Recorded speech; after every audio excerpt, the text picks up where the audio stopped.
국내에서 안드로이드 앱 개발자의 수요는 정말 많습니다. 감으로 말씀드리는 게 아니라 채용 사이트에 들어가서 보시면은 정말 많아요.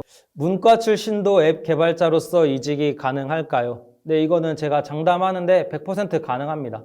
제가 문과 출신입니다. 저는 온라인 스트리밍 서비스를 제공하고 있는 회사에서 안드로이드 앱 개발자로 일하고 있고 지금부터 1급 기밀 안드로이드 편을 시작해 보겠습니다.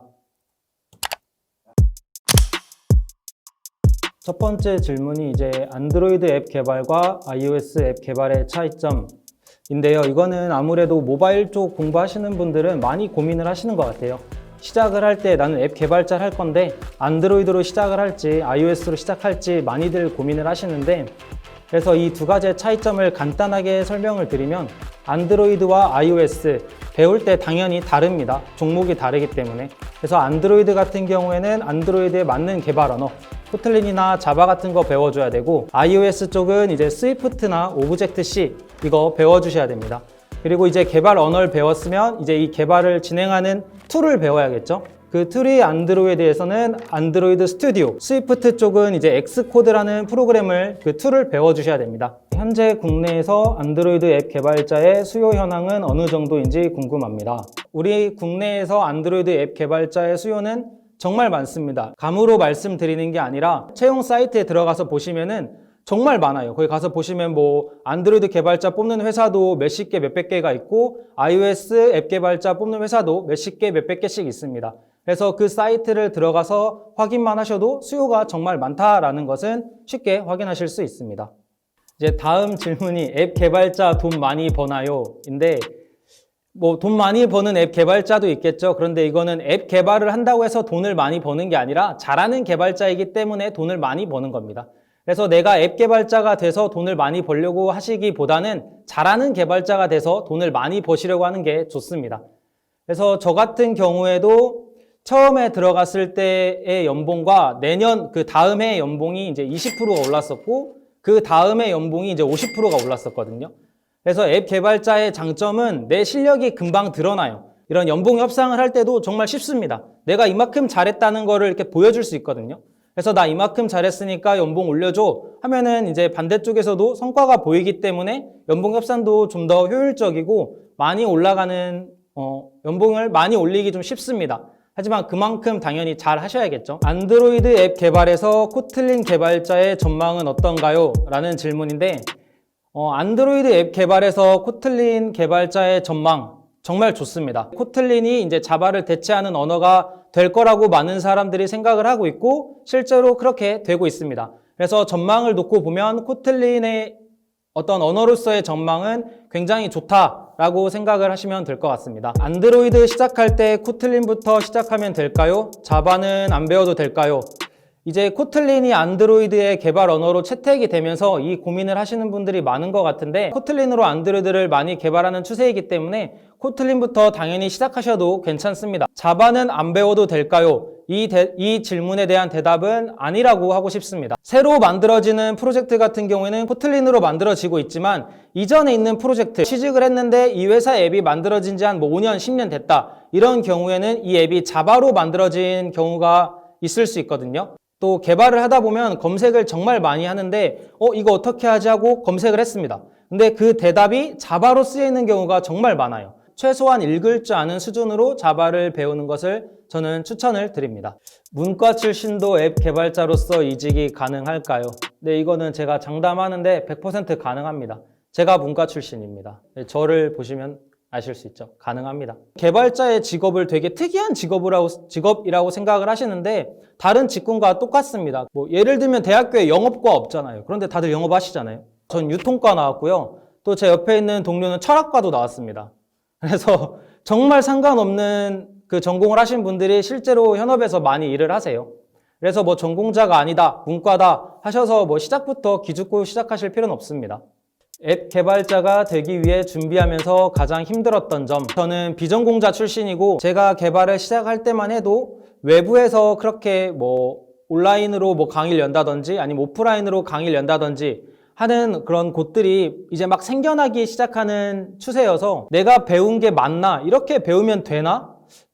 잘 배우고 있나? 그리고 이 정도 배웠으면 뭐 취직 도전해봐도 되나? 이런 어떤 외부로부터 이제 도움을 받을 수 있는 기회가 저는 굉장히 또 적었고, 요즘에는 이제 뭐 정말 좋은 학원들도 많고 외부에서 도움을 받을 수 있는 곳들을 적극적으로 활용을 하면은 오히려 더 시간을 아끼고 효율 좋게 공부를 하실 수 있을 것 같습니다.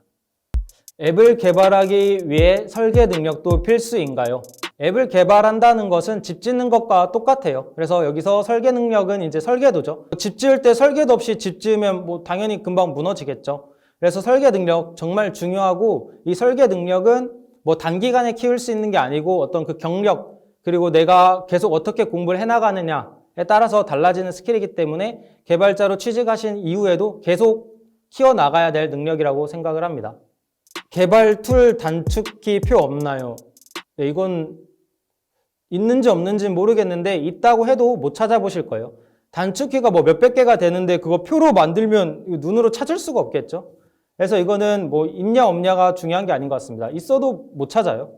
그래서 실제로 어떤 안드로이드 스튜디오 툴을 이용하면은 단축키를 쉽게 찾을 수 있는 방법이 있습니다. 그래서 표가 있던 없던 중요하진 않습니다. 아이폰 쓰는데 안드로이드 개발자 가능하냐고 물어보셨는데 제가 아이폰 쓰고 있습니다. 당연히 가능하죠.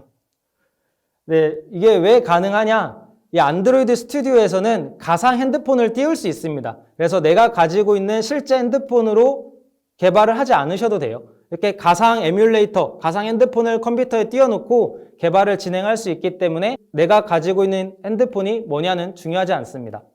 안드로이드 모바일 폰 어플리케이션, 안드로이드 임베디드 디바이스 어플리케이션, 이 둘의 차이점과 전망을 이제 물어봐 주셨는데, 먼저 여기서 안드로이드 임베디드 디바이스 어플리케이션, 이게 뭐냐?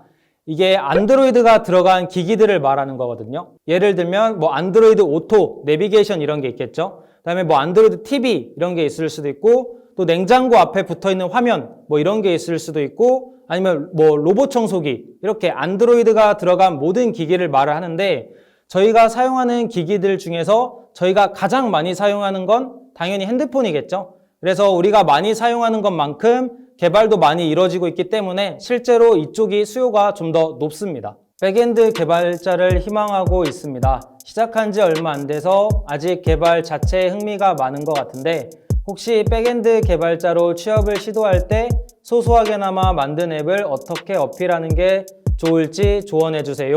보통 백엔드 개발자분들이 포트폴리오 만드실 때 진짜 덜렁 이렇게 서버만 만드시는 경우가 있거든요. 그리고 뭐 포스트맨이나 뭐 인터넷 페이지 켜가지고 이런 요청을 보내면 이런 응답이 온다, 이렇게 백엔드만 딱 만드시는 경우가 있는데, 아무리 개발자끼리 이렇게 포트폴리오를 주고받고 그 내용을 뭐 이해하고 있다 하더라도 저희는 당연히 눈이 있기 때문에 보여지는 게 좀 있으면 어필하는 데 좀 더 유리할 것 같습니다.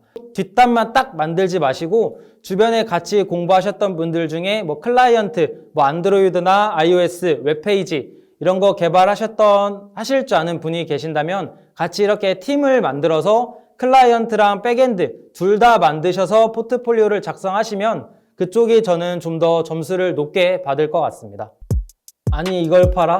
내가 만들고 말지라고 생각했던 앱이 있었는지 정말 많았죠. 개발을 시작하기 전에는. 이 앱 뭐 금방 만드는 거 아니야? 뭐 얼마나 걸려?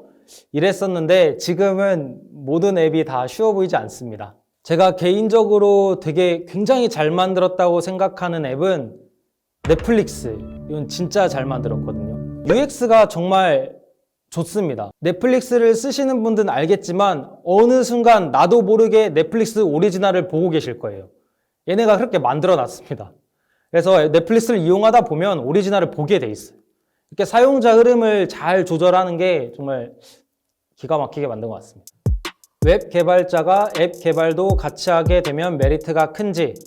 당연히 크겠죠. 하나 할 줄 아는 것보다 두 개 할 줄 아는 게 누가 봐도 좋은 겁니다. 그래서 당연히 메리트는 있을 수밖에 없습니다. 그런데 실제로 이제 그게 가능하냐가 이제 좀 중요하거든요. 웹 개발 한두 달 하고 앱 개발 한두 달 해서 나 둘 다 할 줄 안다, 이렇게 하시면 당연히 메리트가 없겠죠. 그런데 뭐 앱 개발도 뭐 2, 3년, 4, 5년 하셨고 웹 개발도 뭐 3, 4년, 5, 6년 하셨다. 그래서 정말 나는 심도 있게 깊이 있게 둘 다 잘한다 하시면 당연히 하나 하는 것보다 두 개 할 줄 아는 게 훨씬 더 큰 메리트가 있다고 생각합니다. 근데 여기서 중요한 거는 뭐가 더 쉽고 뭐가 더 어렵다는 없습니다. 처음 배울 때는 뭐든 다 어렵습니다. 그래서 뭐 쉬운 거 찾으려고 하지 마시고 하고 싶은 거 하셔서 선택하시면 될 것 같아요.